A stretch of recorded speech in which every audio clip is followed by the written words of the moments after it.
Thanks for joining us. This is Sipping Tea with Nat and Z. I'm Nat. And I'm Z. Hello, hello. Hola, ¿cómo estás?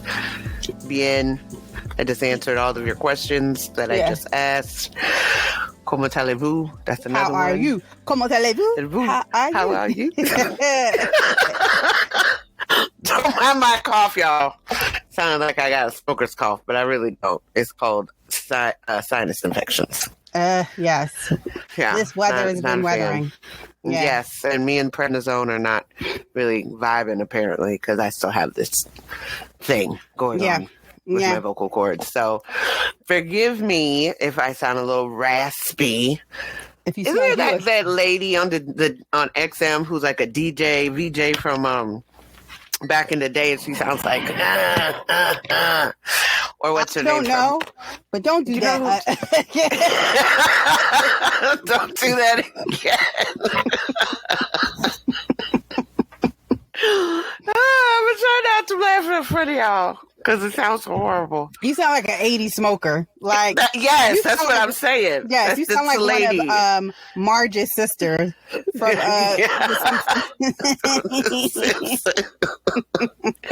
For sure, because that's kind of how I'm feeling right about now. Well, let's try to get through this as quickly as possible.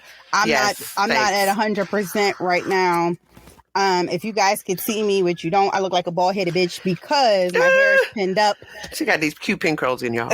I am having, I feel like all I do is complain about all the ailments I have. Oh, I got anxiety, I got depression.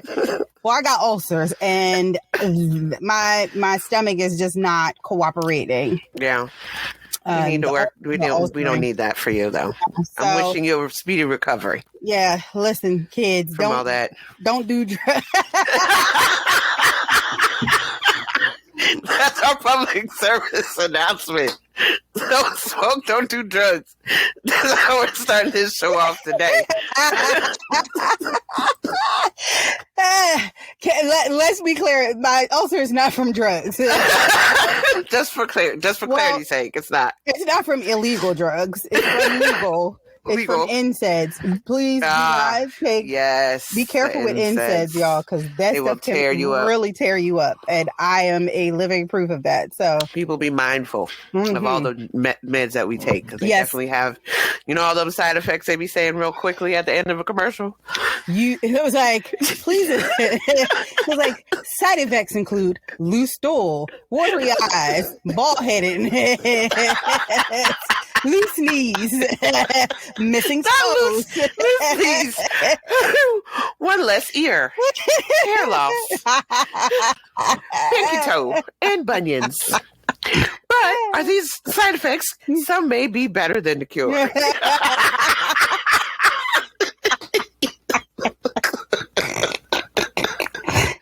Oh my gosh. All right, y'all, like this. Clearly we didn't come on here to talk about our illness today. No, we are talking about with Black women and body image. That's the topic today. Today, yes. On today. That is the topic.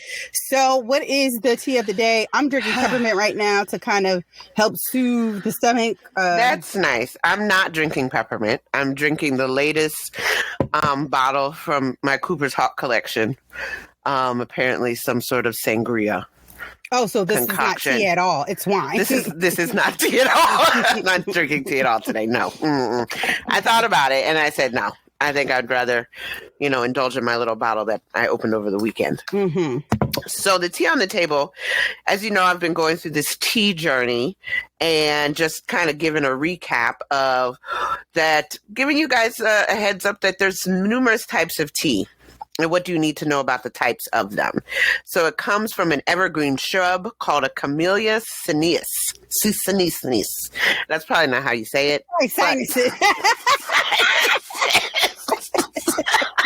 If y'all saw this, sinuses. It looks like sinuses, y'all. It do. But I'm sure that's probably not how you pronounce it. Oh, no. It might be. There are two varietals, Camellia sinensis var. I don't know if I'm pronouncing that correctly.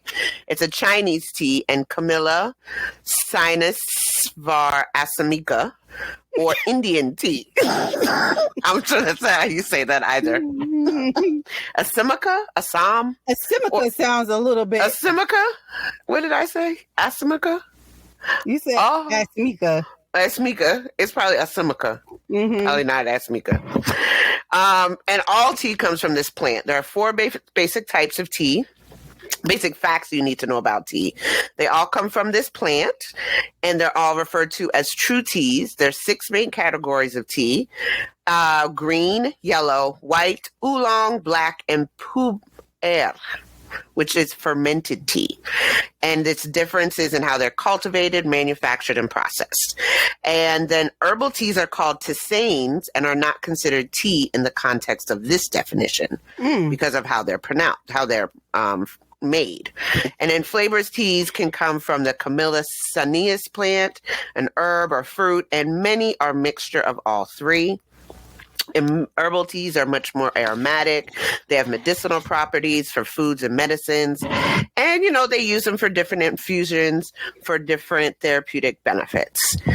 So just to give you that little overview, kind of a flashback of what tea is and the different kinds of tea, just wanted, to remind you a little bit about that. There's different herbs and tisanes such as hibiscus, chamomile, mint, tulsi, rubios. Oh, I'm drinking mint now. Pepper. Yerba mate. And, they are all normally prepared for some wellness benefit and just the practice of having a ritual of tea and having some sort of self-care surrounding that. So go out and find you some teas that you like from that little group that I gave you and enjoy. That sounds delicious. As I sip my peppermint tea, hoping that it helps. Yes. So hot tea. Oh God. The 2 things I didn't want to talk about, but the internet has forced me to come to this platform and have this discussion. I'm just going to preface this by saying these are not the views of sipping tea with that Z. These are the views of Zarifa B. I'm about to say BM, but that doesn't sound right. Yeah. Zarifa Foreman. Okay, these are the views of moi. So the first things first. Jada Pinkett. I saw her last week.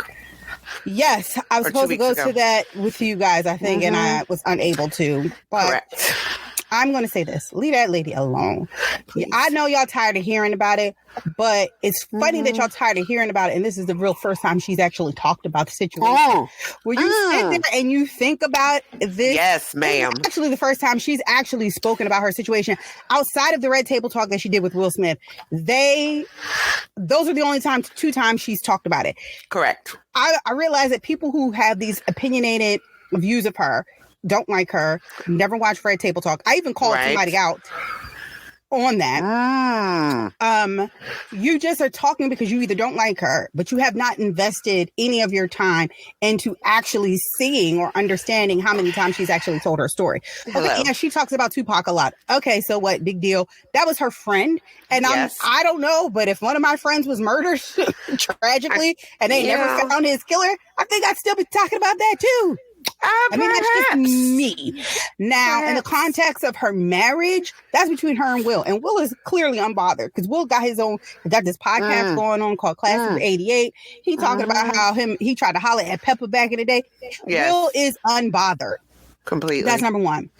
Number 2, everybody is so shocked about their marriage, but y'all been bumping y'all gums about these people since they've been married, saying they've been in an open marriage. Y'all done called Will on the DL saying he was having relationships with Dwayne I forgot Martin. about that. Y'all was saying that Jada Pinkett was having an affair with Mark Anthony when she had that show Hawthorne. Y'all thought I forgot, but I did not. I remember all of this. So the fact that now they're coming out to say our marriage is flawed, but we still love each other and we're still trying to figure out what this is, and y'all are trying to make Will the victim when Will is clearly an active participant in this situation. Y'all should have read his book. I just don't get it. I just don't get it. And the slap, how many times I have to say it? Chris Rock deserved that shit. And he did not, that does not happen based off of what he said about Jada. It was literally a culmination of things. And now that Jada has actually spoken out and said that once Chris Rock found out that they had separated, he was trying to holler at her. Maybe it was bravado, a little bit of ego, like, oh, you tried to holler at my wife and now you over here trying to sneak this. I don't think so. But then it was also Will Smith and his ego and his narcissism, which he admitted to in his book. Right. All of that combined, it's like, stop. This narrative that she is this villain is I can't do it anymore with y'all. I just can't. And then the other part of this, moving on. Yes, let's talk about Justin Timberlake. I really need y'all to stop trying to make like Britney Spears is his origin story. Y'all want him to be a villain, and y'all saying that Britney Spears is his origin story. No, I am not taking away from what he did to Janet Jackson. Right? They both collaborated to do something. It blew up in their face. Right. And he then backpedaled and was like, I ain't had nothing to do with this. I don't know. It was an accident. Right. And it was, again, sneak dissing each other for years. She came out and said, I forgive him. Y'all need to leave him alone. Black Twitter was like, nah, we still on his neck. Right. And that's been it. Right. I need y'all to understand something here. I fully, have made my peace with what he did with Janet Jackson, right? Okay. And he will always get a side eye. But what y'all not about to do is mess up this NSYNC reunion for me. Thank you. Because me and Zarifa will be in attendance. And I'm going to need y'all to back up off him. Yes. So that we can attend. And Thanks. I said this to a friend this weekend. I said, I'm tired. I'm over cancel culture. I just am over it. Y'all have run it to the ground where y'all want everybody to be canceled for every little thing that they did. For everything. I can't. Because if we took a mirror and looked at your life, I'm pretty sure we can pick it apart and figure out all these things we can cancel you Hello, for. good morning. I'm just saying. Hello. Britney Spears has a book out and she says in her book, oh, I got pregnant. I told Justin wasn't ready to be a father. We decided to terminate the pregnancy. They were young. If you didn't grow up in this era, you don't know. I read in the comments somebody said, well, he is a villain because he built his solo career off of Britney's back. Wait, what? Bitch, where? When did that happen? Because Who said somebody that? in the comments of one of these people that I follow. Boo. Bitch, I was there. I lived through the NSYNC era, the Backstreet Boy era, the boy band era, the girl band era. If you don't know, you don't know. Hello. It's because a lot of the music has been so trash that we don't have groups anymore, right? Ooh. When's the last boy band you saw? When's the last girl group that has been successful? This is what happens. None? I don't hear of any. Hello. Jackson 5 produced Michael Jackson. Okay? This has been since the beginning of time. What y'all thought? Lionel Richie was a solo artist? The whole time when he was in the Commodores? Y'all thought Jeffrey Osborne was a solo artist? Jeffrey Osborne. Come on now. Who was he with? Y'all thought Beyonce, y'all thought Beyonce was just going to say a solo artist? The whole time. Come on now. Let's get into it. He did not build his solo career off of Britney's back. If you want to say he built it off of the backs of NSYNC, you might be right. You might be right. That was definitely a stepping stone for him. He was very charismatic. Yes. And this is a good thing because we're talking about image. Yes. He had the package. White boy, had rhythm. Could dance. His little hind parts off. Yeah. Y'all just really don't know because this man came from the Tennessee. Mickey Mouse Club, okay? Yeah, with Britney. Because they were on the Mickey Mouse Club together. And Ryan Gosling, which y'all know from Glow. He was. I sent Tiffany y'all Amber Thiessen. What's Tiffany? No. Amber Thiessen. I don't know. I sent y'all a TikTok video in the group chat where Ryan Gosling was singing. Him and Justin Timberlake was singing Jodeci. It's a key. Please look at it. It's in the group chat. Oh, I have to go look at it. But I'm just saying this all to say that I am exhausted. Y'all have exhausted. And I am the accountability queen. I like to hold everybody accountable for everything. I can't do it anymore. Y'all really want to be mad at Justin? These kids were kids. Forever. You know how many people in their late teens, early 20s have had abortions? Thank you. You would be astonished. Come on now. Astonished. And it makes sense that at that time, they just weren't in a Disney. You know who made that decision? Disney.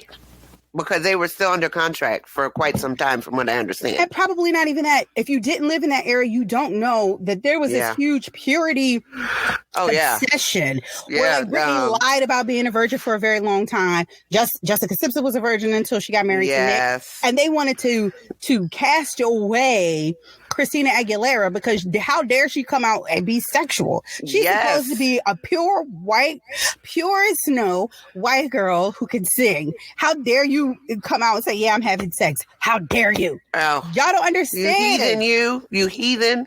If you weren't there, you weren't there. Just say that. But don't sit here and say that he built his musical career off of Britney Spears' back, because that there is that's bullshit. A lie. That is a lie. Stop trying to make that his villain origin story, okay? But like he really came from that. Like, I don't understand how you would put those two things together like that. And I'm not caping for anybody. I'm just saying what's facts. And that's a fact. You don't have to like Justin Timberlake. A lot of people don't. And that you're well within your right not to like her. Do not make up these stories, these false narratives that aren't true. And stop trying to make it seem like he was so wrong at that age to be like, I don't want to be a father. That is not uncommon. I'm 19 and my career is about to take off. That is not uncommon. If you're not pro-choice, just say that. Just say that. Well, you know, folks today are a different type of belief system. If you don't like him, if you love Britney, and let's be clear, Britney needs help. Y'all want to keep. She's been through a lot. Like, sis is on the internet dancing to knives with knives in her hand, like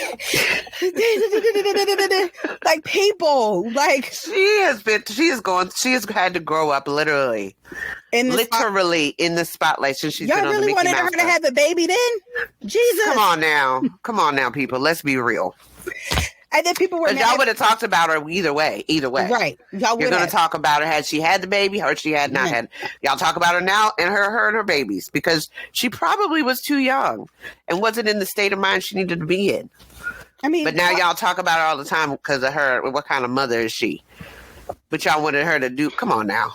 And quiet as kept, she still ain't got it because she don't have kids. She don't have her kids, and she hasn't had her kids the majority of the time. So let's keep it 100 and stop this. Again, I'm not caping for Justin Timberlake. I'm just tired of y'all wanting to hold people accountable for every little thing since the time they were born. Yeah. Jesus. Would you like that? Exhausted? I know I'm exhausted. There's a lot of people who have a lot of time on their hands. Yeah, meanwhile, you got people in your family walking all over you, doing all kinds of stuff that you still have not held them accountable for. Hello. You want to hold Justin Timberlake accountable for some decision he made when he was 19 years old. And he's now married with 2 kids. Because he told somebody the truth. Oh. He told somebody the truth. I don't want to be mad. I'm not ready. I'm sorry. I don't so if they would have had the kids and then they weren't the proper parents, then y'all would be talking about them then too. You can't win for losing. No, and it's giving stop. So, and that's what I'm going to do. I'm going to stop. And we can go into a quick break and come back. Oh, wait, before we take a break, RIP to Matthew Perry. Mm-hmm. Very sad. Very sad. Passed away in Saturday in his hot tub. Although there were no drugs present, this is my speculation. Do with this information what you will. He probably wasn't doing drugs. They said that he was playing pickleball earlier that day. I'm going to say the drugs that he has done in the past. Previously took such a toll on his body, and then he probably did some physical activity, and his heart just couldn't take it, and he just had a heart attack in a hot tub, and he died. And it's very unfortunate. He lived a very troubled life. And one more piece of thing. I told you I don't make assessments until I get the full facts. I'm still waiting to see this Jonathan Major thing shake out because his girlfriend. She dropped the charges? They got it. No, they arrested her for beating up him. But apparently the prosecutor doesn't want to press charges. Oh. But they clearly arrested her for assaulting him. But once I get more information on that and I see how this is going to shake out, I will circle back around to the you best believe. But now I'm going to stop and we can take a quick break and come back. And we're back. So, as you had heard previously, our topic today is about Black women and body image. Something that is been going on since the beginning of time, that we all kind of deal with, whether we talk about it or not. We see it every day on TV, whether we realize it or not.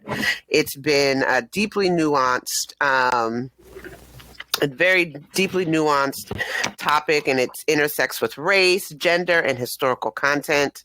There's an article called "The Therapeutic Implications Emphasize Recognition of Cultural Specific Ideal Black Women Body Image." That was a mouthful. I hope y'all got all that. So it's an analysis of culture-specific influences focusing on the complex issue of body image for Black women. It highlights race and gender within the constructs of history throughout time and what we have kind of come up against.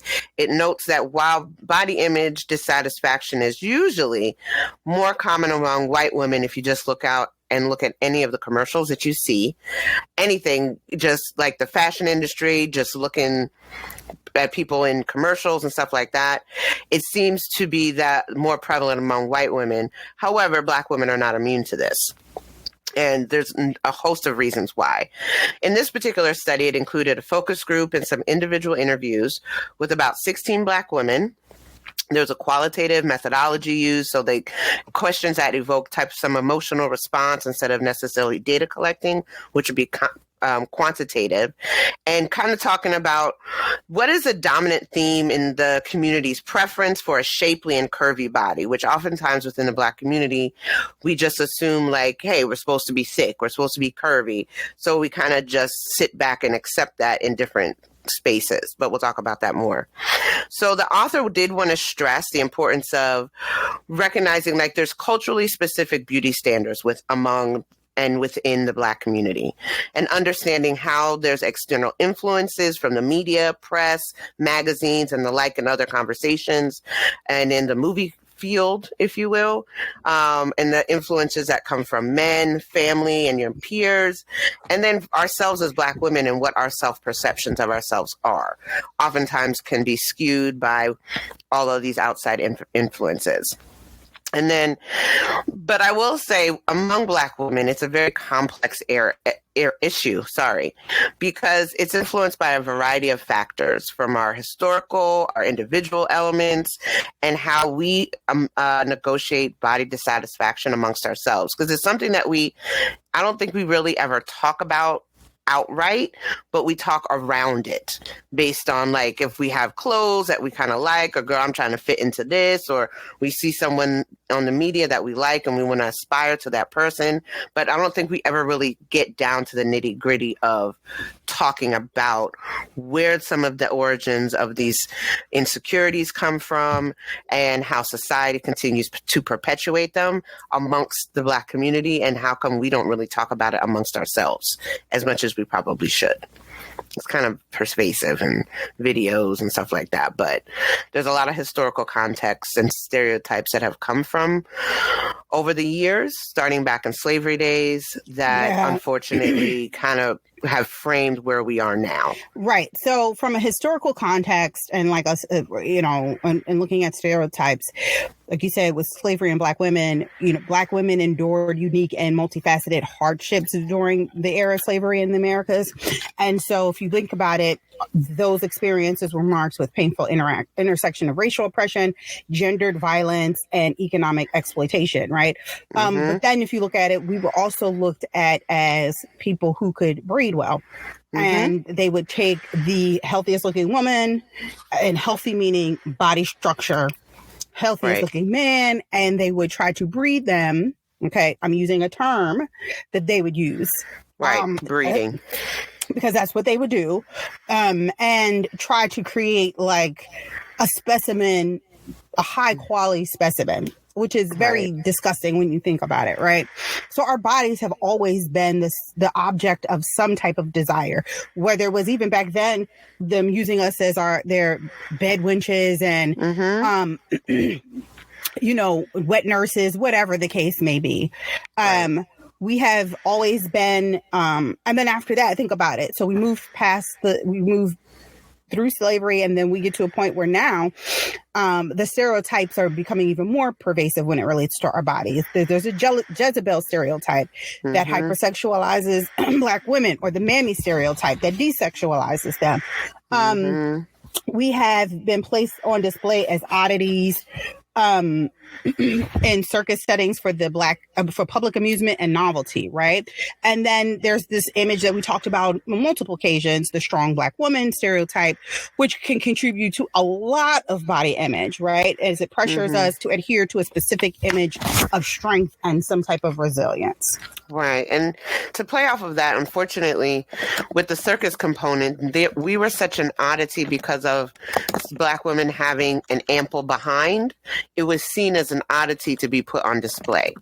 It's something that P.T. Barnum did with a lot of his little sideshow oddities that you may have seen in that movie. You know, how they kind of Hollywoodified it, but there are some advantages that he took.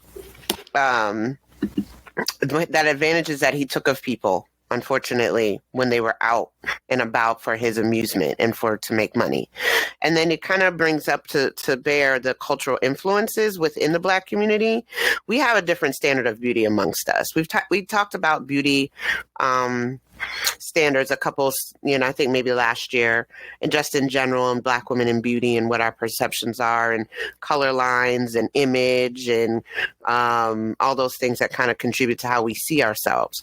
And compared to what we see in the Western standards, compared to what we see amongst ourselves, we often aspire to be curvier, we're fully figured, we're thickness, slim, thick, and that can be celebrated, and oftentimes is seen as a form of empowerment or a source of empowerment for us because of how we celebrate ourselves and what seemingly is celebrated by others because of our shape. And then, but behind that, some research suggests that Black women may feel less pressure to conform to the thin ideal, prevalent mainstream, kind of the straight as the board, the twiggy, if you look on any magazine today, primarily some of the ladies that are not Black are very thin, and they kind of look like boys. They don't really go for the curvier Coke bottle type ample. Are you saying now? Huh? Are you saying now? No. As I'm saying, as time has progressed, like with Twiggy, like when Twiggy came out. Yeah. Yeah, like it's like you want to look like they wanted her to look like a hanger. Essentially. Yeah, because they just wanted the clothes to hang on you. But now I would say as time has evolved, with us being celebrated in the more curvy Coke bottle shape, that's something that is accepted within our culture. But more, I guess, maybe a little bit more now, you'll see fuller figured models than you have in the past. But it took a while for us to get here, for us to even be celebrated in that ideal. Absolutely. But, yeah, I feel like there is more inclusivity when it comes to body shapes. I mean, you have like Savage Fenty, which is Rihanna's line, and she's very inclusive about the types of the different sizes that she has for her clothes. The same with what's her name? Lizzo, right? Very inclusive sizing. But I will also say that while in our community being curvier is culturally more accepted, I feel like it's also, we don't get the credit for having those things naturally. Like, I feel like women who get the BBLs, like, I feel like this is what I feel like has happened culturally. There was a period of time, and we're probably going to get into this. Let's get into it now because we're talking about media representation, right? Right. There was a period of time of like the video vixen era, right, where you became a video vixen. and it was just your natural curvy body. There was Right. nothing really outlandish about the body parts or anything like that, But right? they're always, I would say there's always sick. Like if I think about like all those videos, like I'm seeing the video right now. All I want to do is zoom. Well, yeah. And yeah, like if you see all the girls in the, or even like in Biggie's videos, all the girls were in primarily scantily clad, or even BET Up All Night. You know, everybody that was in those videos, you really didn't see skinny chicks. No. At all, right? Like you saw some chicks. They weren't, the twerking wasn't a big thing. It was just a sway back then. And they might have like the little bikini, like in even, what is that? What do you call that? What was that movie with Eddie Murphy? Boomerang? Sexual Chocolate. Coming to America. Coming to America, and they had the ladies up on stage. Like there was nothing, like, to speak to what you're saying, to nothing outlandish. They look like regular women for the most part. Around the way, girls. Some made a little bit thicker, some got a little bit booty, big booty Judy, you know, or something. But it wasn't like. It's definitely. It wasn't like almost cartoon like. Yeah, cartoonish. Okay? But I will say we've had these bodies our entire lives, right? This is where the standard of beauty now comes from, right? And I feel like what's happened is, okay, we were normal and we were the standard. Correct. Which everybody aspired to. Right. And then I feel like when other groups realized that they could get the same and attain the same, then that became the standard. I'd rather have other with BBL butt and breast job than a black woman who has all of these things naturally. Well, naturally. So then what do we do? Because there was exotic. They wanted like the exotic parts. I hate They just didn't want the package that it originally came in. And I hate that exotic, because it's like it's such an annoying term, it is, right? But I would say like we then said, okay, well, if they're gonna do this, then we're gonna come up even more. You like big butts, I'm gonna get a bigger butt. You like big boobs, I'm gonna get a bigger boob. And now it's like these things that are happening, and nothing looks normal. I don't even know, honestly, what a normal body looks like. Normal is relative at this point, because like you hear the slim, thick, and we all have our body types that I think we may like. I mean, even if you're going to look at, like when you were saying the video vixens, what they were back then, like Buffy the Body, right? And what she kind of represented, and that was kind of like, whoa, like she thick, like that's dudes kind of really gravitate. I don't know if that's where we think it started, but we never would go after BBLs or lip injections, because we already had those things. But I think the way the media has played it up. Now, I will say I don't watch the Kardashians, right? But I do know, seeing their transformation, there's a lot of self-loathing in that, because they have changed their bodies so much because they don't like them in such a way. And I don't know if, when you think about your body image and what you look like. So for me, I grew up in a predominantly white neighborhood, right? Nobody looked like me. Yes, I was lighter skinned, and depending on the picture, sometimes I kind of blended it. However, when there were certain looks that you would see in like Benetton, for instance, Benetton was big. There would be that like international look, so to speak, which was kind of made it okay to kind of have a body image that didn't look like Malibu Barbie all the time. You know what I mean? So you would only see like Malibu Barbie, occasionally see the black doll and see that body image, and you could aspire to that or see someone that looked like me. But then if you look at mainstream media and promotion, Benetton was like the time when it was like, oh, it's kind of cool to be of a different skin tone, or you look eclectic or something like that. And that for me played into body image from what I saw at school, from what I saw on TV. Because when we were growing up, what TV shows were on that made us that looked like us, to the point that we would have gained a positive self-image from that? I mean, I would say, so I would say this, to just take a step back. I grew up in a I grew up in a very urban environment, right? My whole life. I grew up in Philly. And I will say body image was never an issue for me. Growing up, let me take that back. Growing up, body image became an issue maybe when I got to middle school, high school, because I was thin, very thin, like stick thin, like almost like ridiculously thin. And so I was always like, okay, I'm just skinny. Like, that's just what it is. There's nothing I can do about it. Right. I think that, but I personally think, and that's with no real representation on television, right? There's no representation of how a Black woman should look. I mean, we had Tootie. Right. We had Sandra. We had Nell. Right, Nell, but Nell kind of fit the mammy stereotype. Right, exactly. That's one thing they promoted.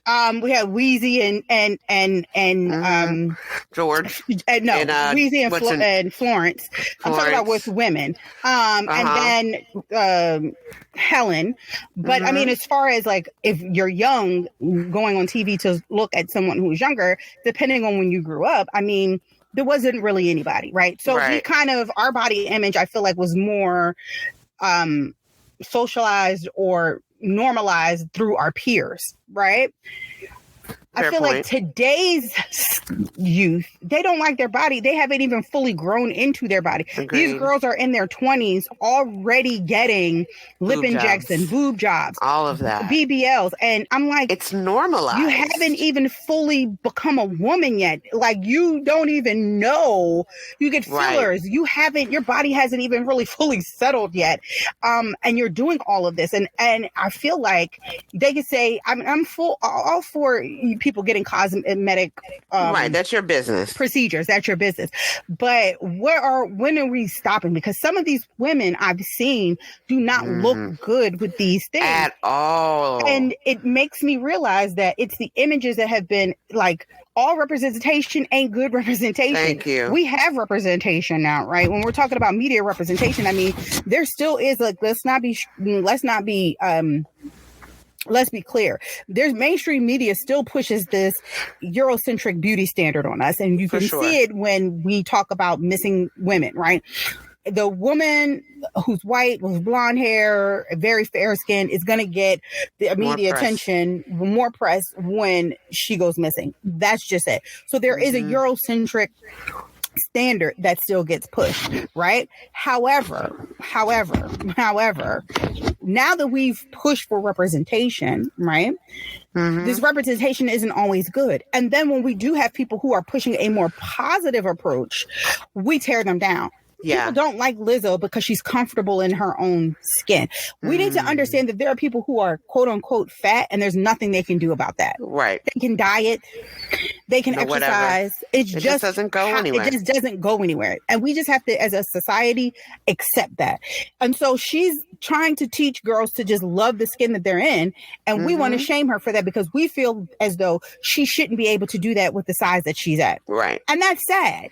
That is, in my opinion, that's sad, right? That causes a lot of other issues with mental health, stability, how you portray yourself and interact with the opposite sex, and what you may, not always with the opposite sex, but in the sense of how you subject yourself to certain unsavory attention and put yourselves in situations because you don't have the self-esteem to conduct yourself in a more positive manner and not rebuff negative influences from a man should you be seeking it to validate you because of how you feel about yourself.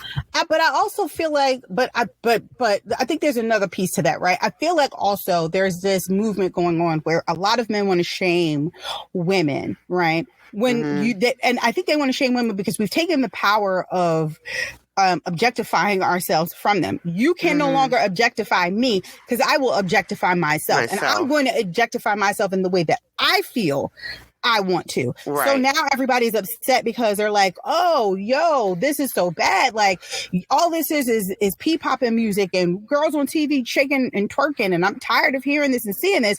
But you are the ones that started it. Right. Because you started the video vixen culture. You were Nelly swiping credit cards down the crack of girls' asses. Like, these are things that have been perpetuated by men for a very long time. There's strip culture. And now I've said, okay, well, I'm not going to let you make money off of objectifying me. I'm going to do it myself and make my own money. Now you have a problem with that. It's a double-edged sword, right?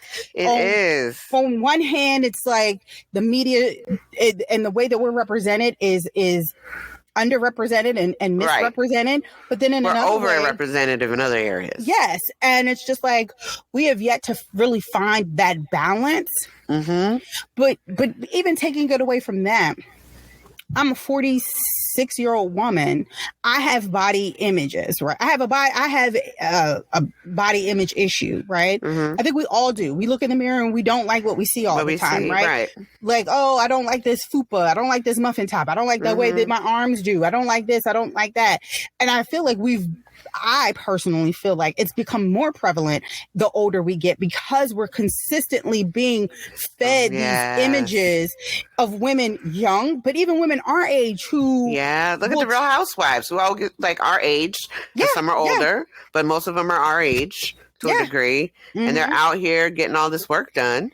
You know, and trying to get all the extra, fillers in the booties or the lift. And I'm not talking about like mommy makeovers. I'm talking about straight up BBL, butt lift, and all those body altering type things to make us feel a particular way at the age that we're at. Yeah, so it's not just, and then they lie about it, right? Yes. And make it seem like, I'll say the biggest thing that at one point had contributed to my body image issue. The snapback culture. Where people just like, oh, after I had a baby, I just snap back. It's a lie. It's a facade. That's not real. I look at all the friends I have that had babies. Ain't nobody snap back. Right. It's like, it's not realistic to put that on yourself. If this one thing, if you have your own like trainer, chef, a nanny, all of those things. So some of those other females that are out there can be part of snapback culture because they have all of those things. The regular schmegular ladies out here in these streets or in the house, that's not part of their life. No. It's not realistic. And it's unfortunate because, you thinking that you're going to snap back like when you was 20. Come on now. It's not possible. It's not. It's just scientifically not possible. It's not. And, my husband always reminds me, he's like, but you are a woman. And I'm like, what the hell does that mean? But I understand what he means. Like, I'm a 46-year-old woman. Things are going to shift. Things are going to adjust. I'm definitely not going to be a size 4 like I was in college. You know what I'm saying? Right. And the focus should be more so on being healthy than what my size is or what your size is, right? But it's not something that we really talk about or normalize, right? Because everybody is always so, especially I will say, if you are somebody who was on a thinner side, growing up for the majority of your life, and then you just packed on weight for whatever reason. There is a large age, whatever it is, life, disease, sickness, illnesses, babies. Stress. There's a lot of things that contribute to it. And so there are real life consequences. There are consequences, not consequences, but there are people who are suffering from depression and anxiety based off of just how they look. And I think that it has been more pervasive in these last 10, 15 years than it has ever been. We are connected to the media, though, as much as we are. I mean, like, we are totally plugged in. I mean, you're looking at the kids that are on, or the people that are on the media right now, being on TikTok, being on Instagram. Remember that thing we had talked about, what people do to make it seem like Instagram is real, and it's totally not. It is completely the filters, the fabrications. Like, it's just not realistic. Yeah, you can put like a little, smoothing thing on your face, but some folks like change your whole body image and they don't even look like the person that's on the other side of the screen. And then we look at the intersectionality with Black women and body image and race You know, it's a whole other set of unique challenges that we kind of come up against. We have to deal with racism and sexism, and then combined with the self-esteem and the body confidence while we're trying to see and watch whatever is on TV. And like Z mentioned, the mental and physical health that is affected by these thoughts consistently. Because if you're just barraged with these images all the time, I mean, quiet as kept, you know, when I saw Megan Thee Stallion come out, I was like, wow, her body's amazing. I hashtag goals. And then Cardi comes out and she's a completely different body type. She's petite, but she has a booty. And then you have, what's her face? The other one whose booty don't look too great. It's a lot Nikki. of them.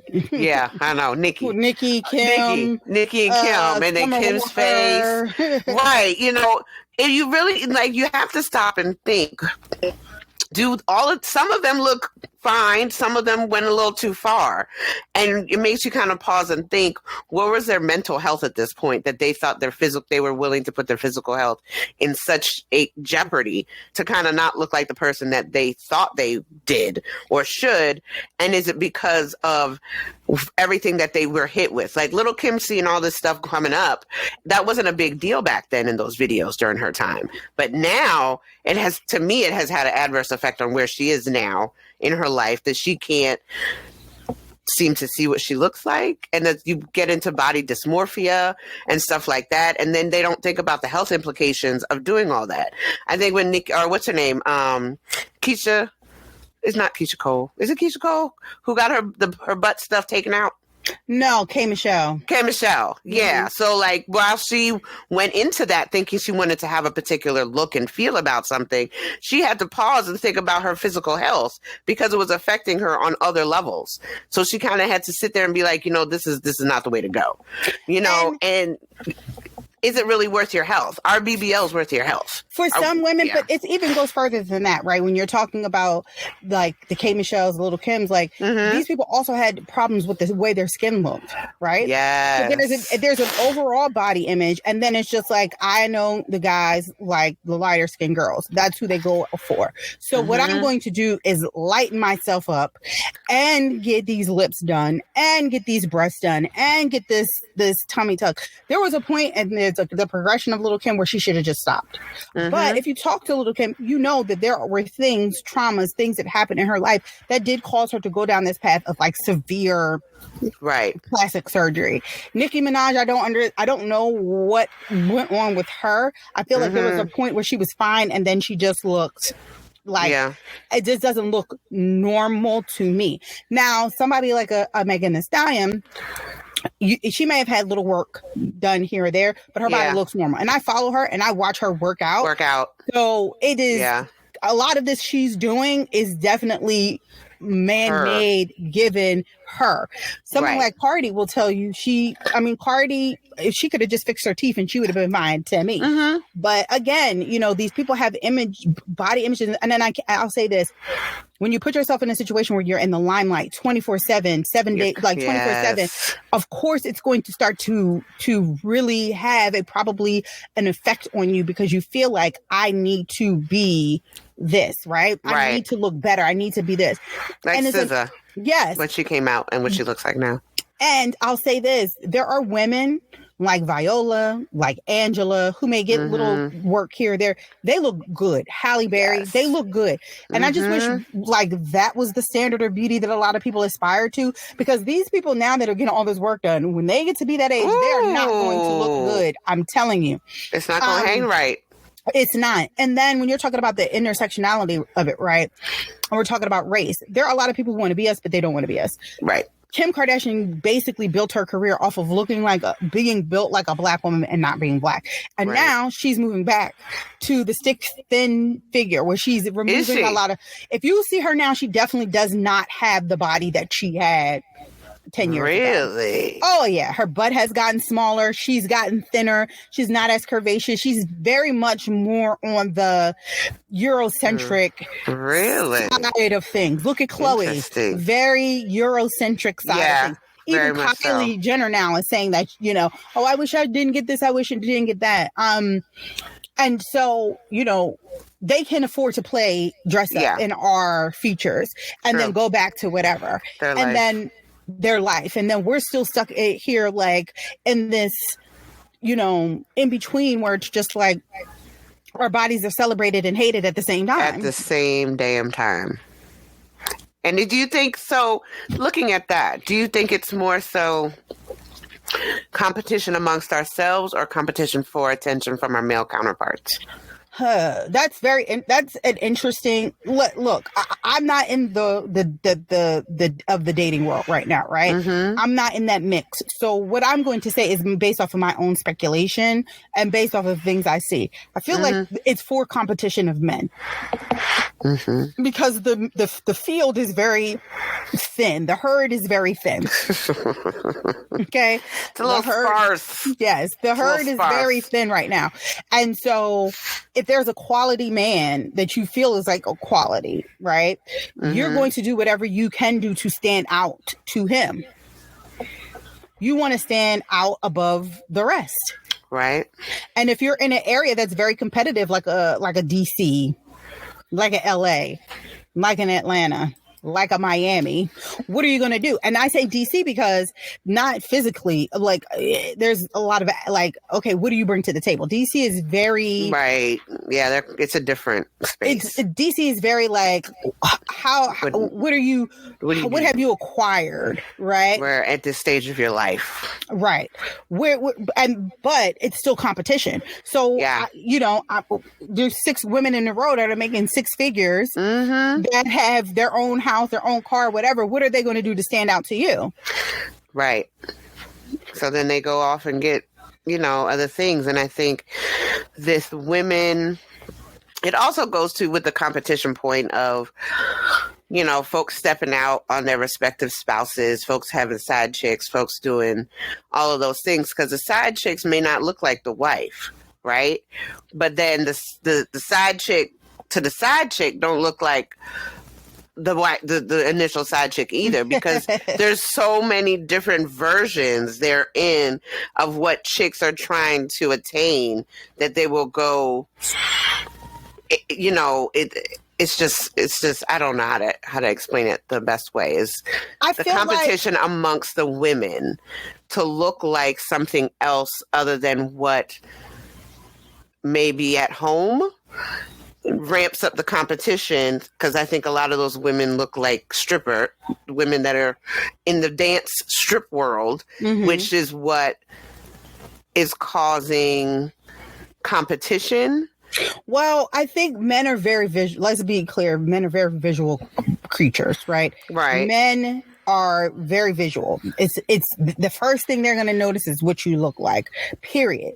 I don't know if you can go and scroll. I grab any man's phone and you can scroll through his IG feed, and I guarantee you he's following somebody, a female who is some type of visual, is appealing visually, right? Right. So, and because that's what they are, they're visual creatures. Strip clubs are made for men. You understand what I'm saying? Like, there are women strip clubs, but the reason why there are so many male strip clubs is because men are visual animals. They need to see, right? And so because they need to see, the easiest way to get their attention is through your physical appearance.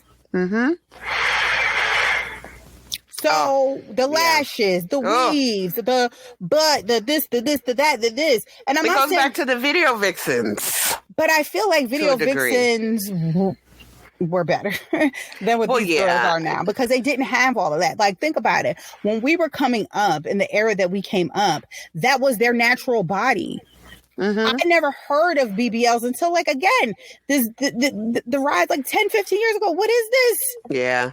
You understand what I'm saying? Butt ass shots and all that. I did, like, us coming up. I mean, we came up in the, like, our college career was in the mid to late 90s, right? Right. That's when we were in college. Yeah. The most you knew is older people got facelifts. That's all you knew. Yes, it wasn't common conversation, and the tummy tucks was like, oh wow, you got a tummy tuck.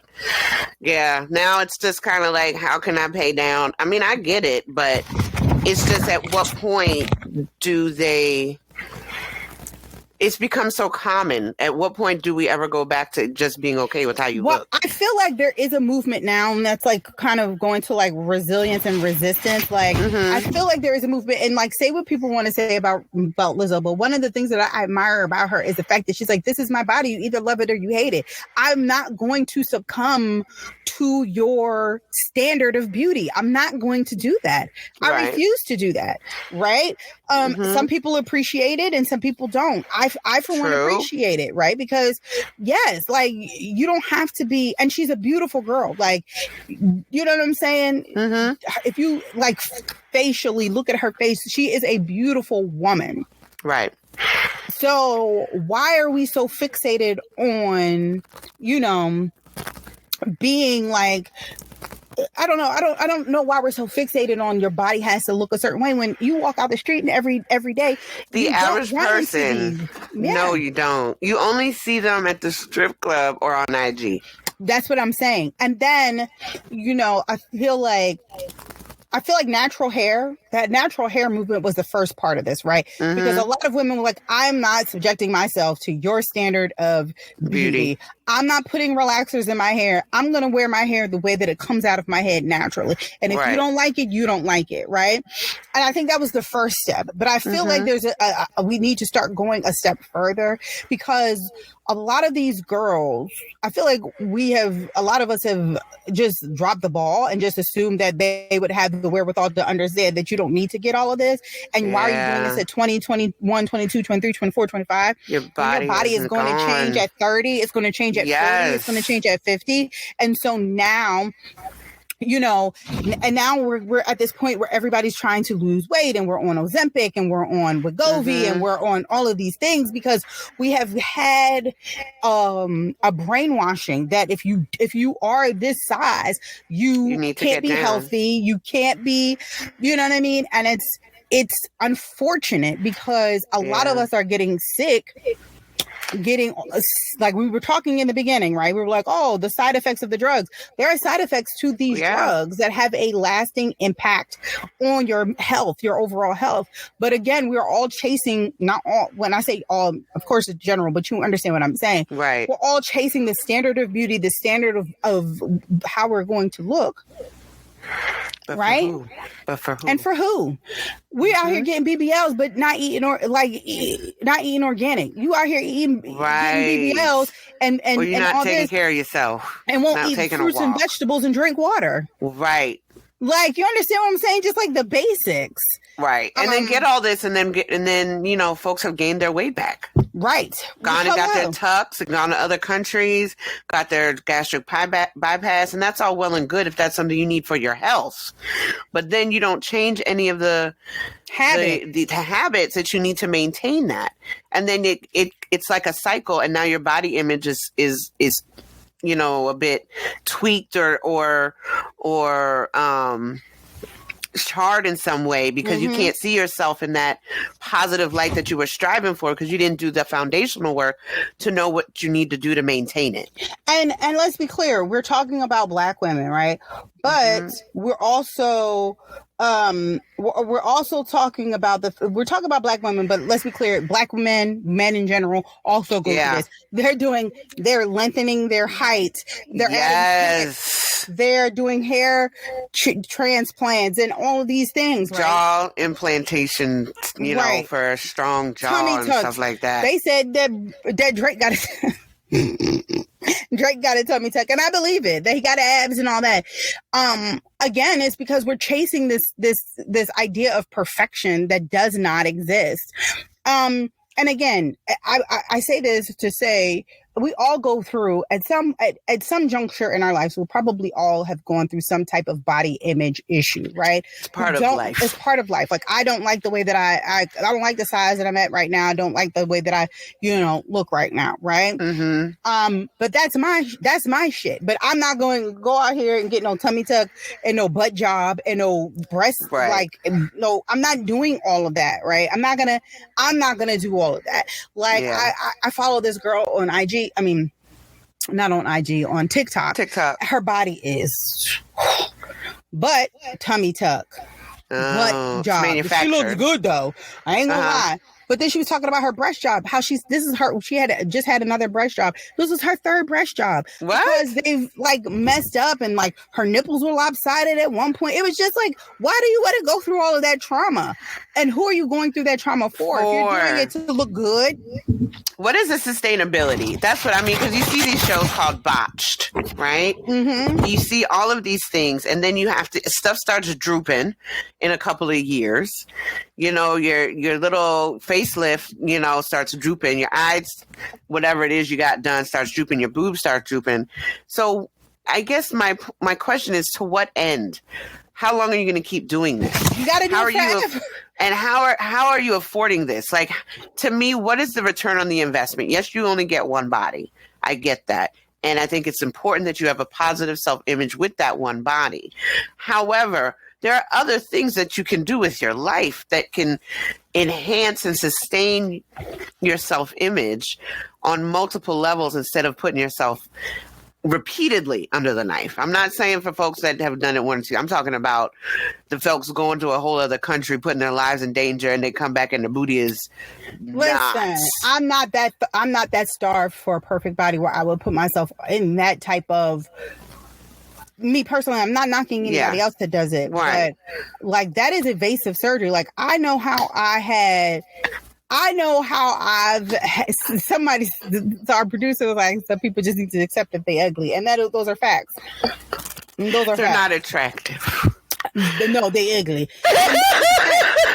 And those are facts, right? But just circling back around, like, I know, okay, I had a C-section. Mm-hmm. That is like, people don't realize how risky of it. That is a surgery that is risky. I know people don't think it is because it happens every day, multiple times a day, thousands of times a day across the country. But that is a very invasive surgery. So now you talking about something, you want me to get on the table and have that kind of a surgery for my stomach, my ass, and my breast? No, thank you. No, thank you. It's a lot. And then you don't know how your body's going to react to that. Right. And I just feel like, just to kind of wrap it up, right? I think it's important to definitely promote diverse representations of Black women in media, right? And challenge harmful stereotypes. But I also think that it's important to cultivate safe spaces for Black women to kind of express their experiences and share support that can be beneficial. I think it's important for us to talk to our girls. Like my daughter, I never comment on her body at all. I try to stop saying, oh, you're so tall, you're so thin, you're just all legs, your arms, because even though those are very, in a lot of instances, very harmless statements, right? They're not like, but I don't want her to think that it's okay for people to consistently talk about how she looks. Her parts. You understand what I'm saying? I don't want her to start becoming self-conscious because she's a kindergartner, right? She's going to get to a point where she's going to be very tall. My daughter's already very tall. You know what I mean? I already know. I'm prepping her to understand that you're going to be tall. Your mom and dad are tall, and there's nothing wrong with that, because there's going to be a point where she's going to be the tallest kid in class, and people are going to start to notice that. And kids are kids. Right. And then they're going to start teasing her. Then she's going to start feeling very self-conscious about being her height. So she's not going to want to wear heels. She's going to wear them when they're flat. She's going to hunch over. She's going to slouch because she doesn't want to appear as tall as she is. I already know this.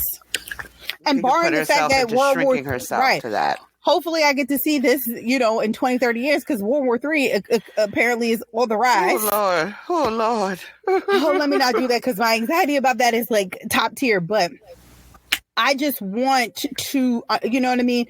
I just want to make sure that we are feeding positive and reinforcing positive images to our children, especially our girls.